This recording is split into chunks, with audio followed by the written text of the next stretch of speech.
I'm Ruben Nepales of Rappler, and today I'm talking to Sean Baker, who directed Anora, and which I foresaw in Cannes and which I loved instantly and have not forgotten about since then. So, hi, Sean, good to see you again. You too. How are you? Good, it's been about like 5 months, but among the best elements of the film are the performances you were able to get. So, because of the time restrictions, can you just talk about the casting, Mikey, Mark, and Yura? Sure. Yura was probably the first person I cast in this film. Well, I'm sorry, I take that back. Actually, it was Karan Karagulian who played Toros in the movie. He's been in every one of my movies. So just developing this film, I knew he was going to play a major role. And then Yura came about because I saw Compartment Number Six, the wonderful Finnish film directed by Juho Kumasen, at Cannes the year I had Red Rocket there. I saw Yura's amazing performance and said, he's going to be in my next. And then there was Mikey. And when we started the development of Anora, I was just on the lookout for our Annie. And I had seen Mikey Madison in Once Upon a Time in Hollywood and was blown away by her performance. I thought she stole the last 15 minutes of the film and was intrigued by her as a young Hollywood actor and kept my eyes on her. And then Scream came about. And I was in the theater watching Scream. And it was really a combination of those two performances that made me say, in the moment, she's our Anora. I turned to my wife, Samantha, who's also the producer of Anora, and I said, we're calling her reps the second we leave the theater. So what was really wonderful is that I was able to write the screenplay with Karin, Yura, and Mikey already cast. So their faces were in my head as I was developing their characters and developing the story. And then when we were getting close to production, it was Yura actually who suggested Mark. He said, I just worked with this wonderful young actor. He's amazing. You should consider him. We asked him for a self-tape. He sent in one of the funniest self-tapes we've ever seen. And from that moment on, we couldn't see anybody else in the role for the role of Yvonne. So it was a dream cast, an absolutely dream cast, wonderful to work with, and I feel very, grateful for having to work with them, for being able to work with them. And everybody's still talking about the 28-minute scene in the film. It's been quite a while since you filmed that film, but what do you still remember most about filming that scene? Because it took 8 days, as I Yeah, understand, yeah, yeah. and then you were constantly rewriting the script to the challenges and that challenged the actors. Yeah, well, from the very beginning in the script, it's meant to play out in real time, so that's a challenge. There can't be any continuity errors. There has to be consistency with weather. There has to be, a flow that you find.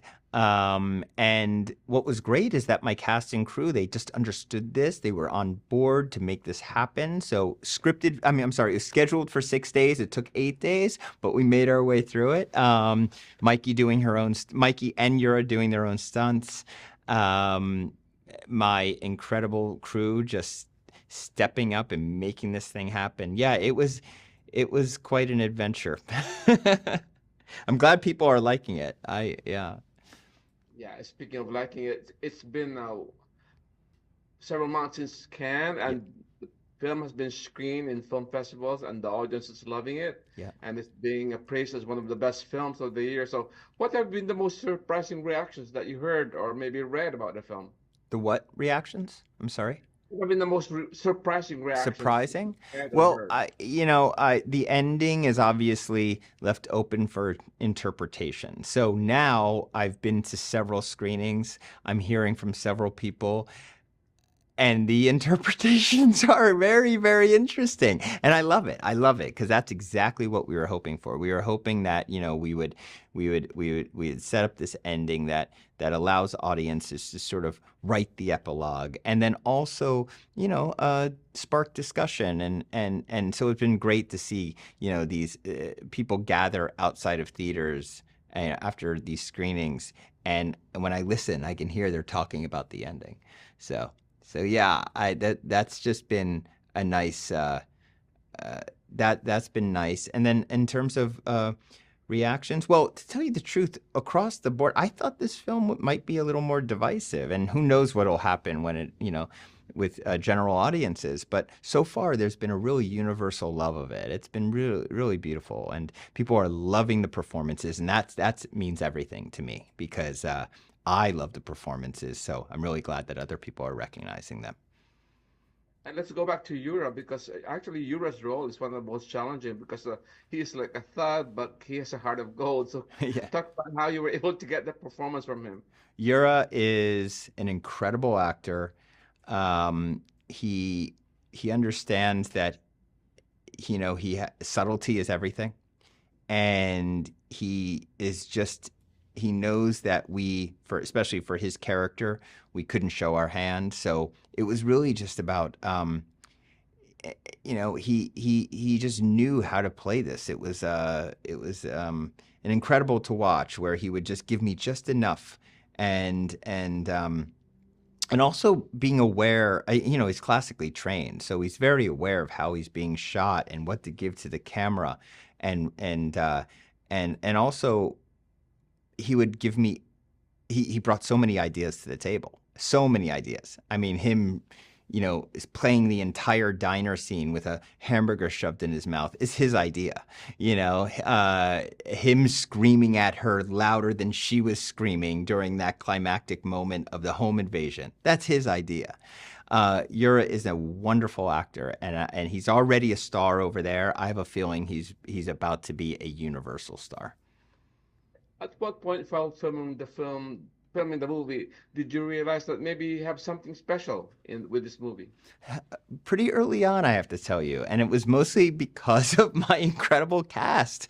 I would be on set, they would be making me laugh, they would be surprising me daily, and I would go home at night, with a smile on my face. And I remember within the first 3 or 4 days, me telling Mikey, I think we're making something special here, and she agreed. And what did you remember most about winning the Palme d'Or in Cannes? What still stands out in your mind? Oh my gosh. I'm still processing it. Okay. I'm still processing it. It was my dream. It was the dream come true. So, very overwhelming, very surreal. And the fact that I received it from George Lucas, the man, the guy who basically was responsible for me wanting to make movies, that's otherworldly. That's a whole other level. I'm still trying to process that one.